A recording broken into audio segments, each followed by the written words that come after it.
Nous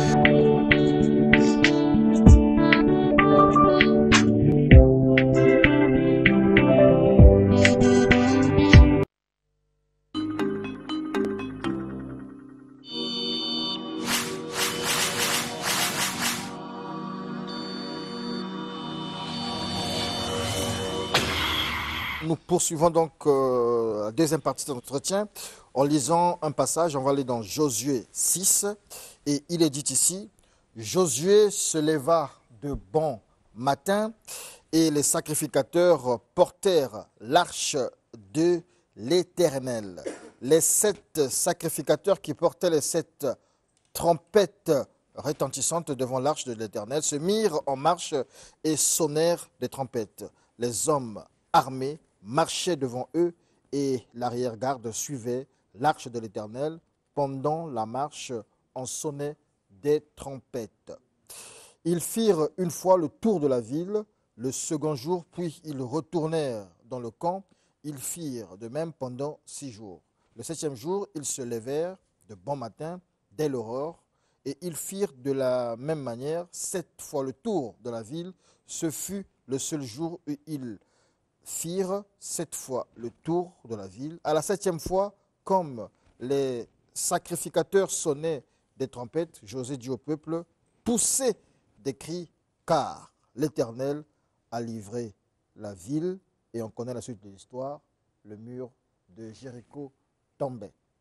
Délivrance à la manière de Jéricho, on en parle avec Auguste Balandamio, phytothérapeute et ritualiste qui désormais semble un peu rentrer dans le domaine du pasteur Alona et de l'apôtre Richard Fila-Sainte-Eude. Bonjour. Bonjour, M. Diaz. Micro. Bonjour, M. Diaz. Voilà. Aujourd'hui, délivrance à la manière de Jéricho, en 2 mots.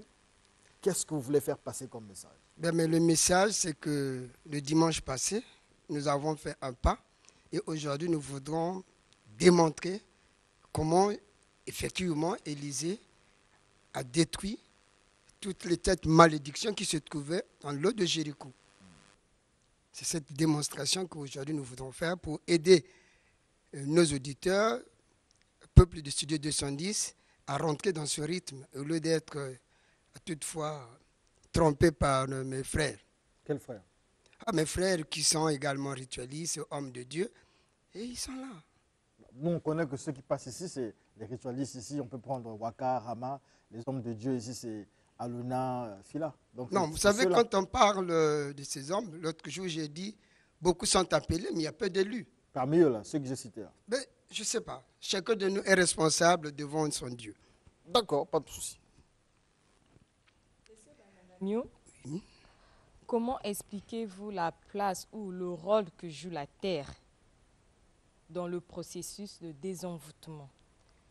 Parce qu'en parlant de Jéricho, dans l'entretien, vous nous avez fait comprendre que la terre a une place essentielle dans le processus de guérison. Voilà. Quand on parle de la terre, nous savons que tout le monde est argile. Nous sommes nés argile et nous revenons argile. Donc nous sommes de la terre, nous revenons de la terre. Quand je parle de l'eau de Jéricho, la source représente pour une personne sa maison.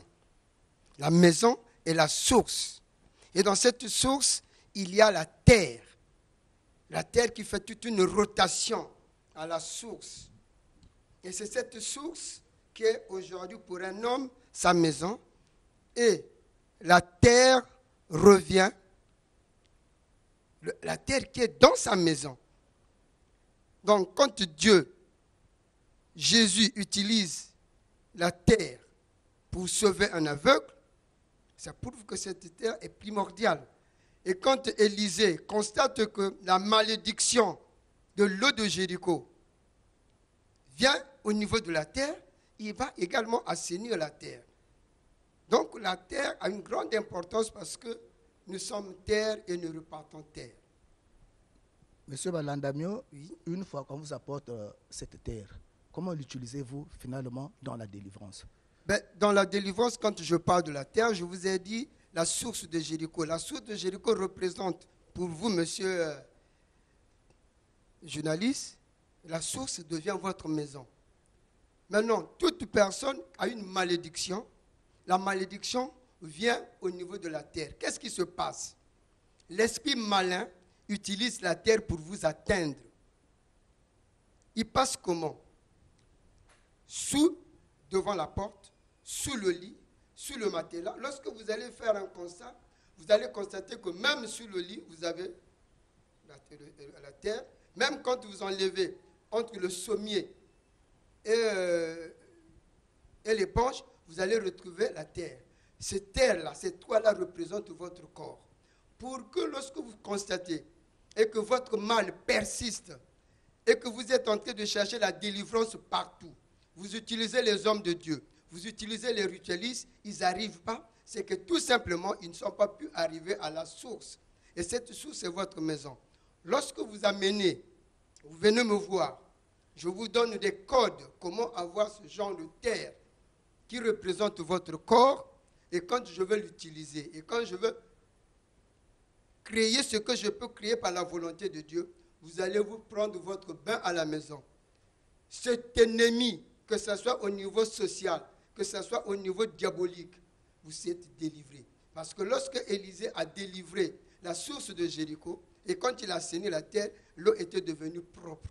Donc vous également, votre corps, c'est le sable qui est sous votre lit, le sable qui est sous votre éponge et le sable qui est devant votre porte. Mais il y a des heures.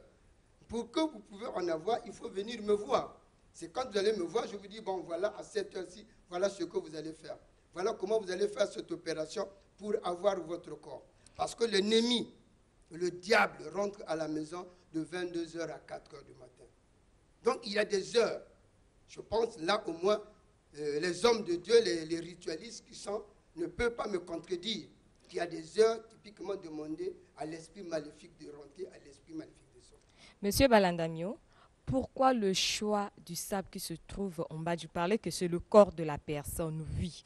Y a-t-il une différence entre le sable, la terre qui se trouve sous notre lit, la terre qui se trouve à l'entrée de notre porte, la terre du fleuve et de la mer?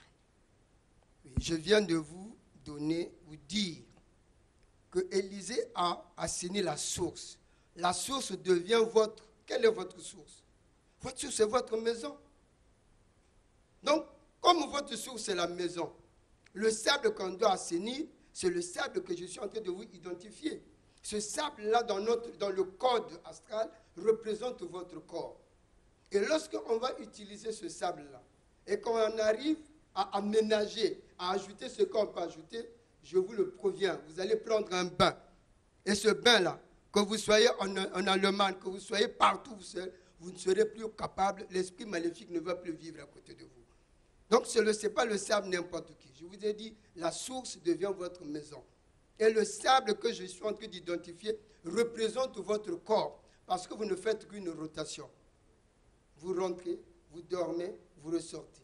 Vous rentrez, vous redormez, vous ressortez. C'est comme l'eau de Jéricho, ce sable-là ne faisait qu'une rotation. Donc, la malédiction est sous la terre qui vient. Voilà pourquoi à un moment donné, tu es en train de rêver, tu es arrivé à mari de nuit. Mais le mari de nuit est arrivé comment? Et tu étais là, tu étais en train de rêver, j'étais mordu par un serpent la nuit, dans le rêve. Il est rentré comment? Il a utilisé des canaux, et c'est dans ce canal-là que je veux récupérer ce sable, que l'esprit maléfique vient de temps en temps vous gérer. Monsieur Balandamio, il y a une petite question qui hante ma tête. Faut-il vous appeler phytothérapeute ou bien exorciste? Non. Au niveau de la médecine traditionnelle, au niveau du ministère de la Santé, il n'y a pas des exorcistes. Il y a des phytothérapeutes et ritualistes. Toute personne qui fait des exorcistes, c'est un ritualiste.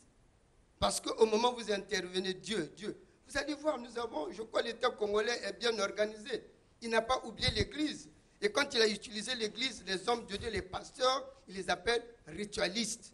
Donc ce que je fais, quand vous arrivez dans mon cabinet, vous allez retrouver la médecine moderne, la médecine traditionnelle et les produits dans le cadre rituel.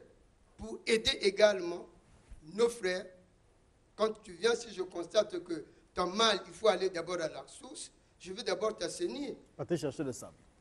Partez Va voir. partir, va prendre le sable. sable, là, je vais l'assainir et je te fais un bain. Alors- À partir de ce bain-là, tu retrouves ton corps et après, je vais te traiter. Je te dis, tu ne seras pas le premier. J'ai beaucoup de témoignages. J'ai toujours dit, chez moi, c'est le témoignage qui fait la grandeur. Et non parler, mais c'est le témoignage qui fait ma grandeur. Et ceux qui sont passés par ces bains spirituels, dans le cadre de la délivrance de l'eau de Jéricho, peuvent vous témoigner. Merci Moi, je beaucoup, parle à monsieur ceux qui me suivent. Balandamio, pour toutes ces informations. Mais quand même, avant qu'on termine, puisque nous sommes à la fin, une dernière question. En fait, une précision quand même. En parlant de Jéricho, en citant Jéricho, en faisant allusion à Jéricho, vous parlez plus d'Élisée que de Josué. Je ne comprends pas pourquoi. Non, j'ai parlé quand on parle de la source de Jéricho. La source, c'est cette source qui était malade. La source est malade. Quand Élisée arrive, Élisée c'est le pasteur.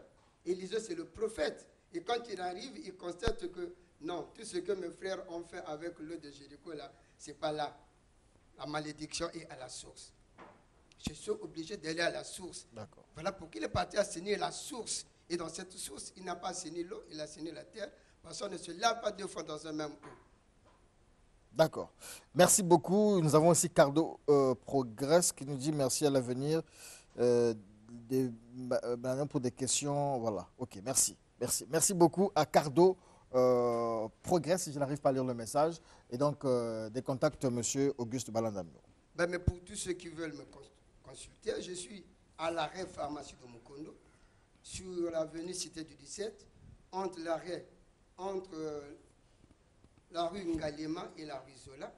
Donc, si vous partez de Mungali, vous arrivez, c'est la première arrêt, on appelle l'arrêt pharmacie.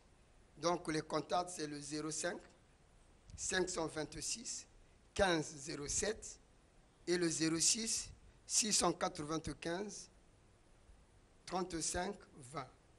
06 695 35 20. Voilà les contacts.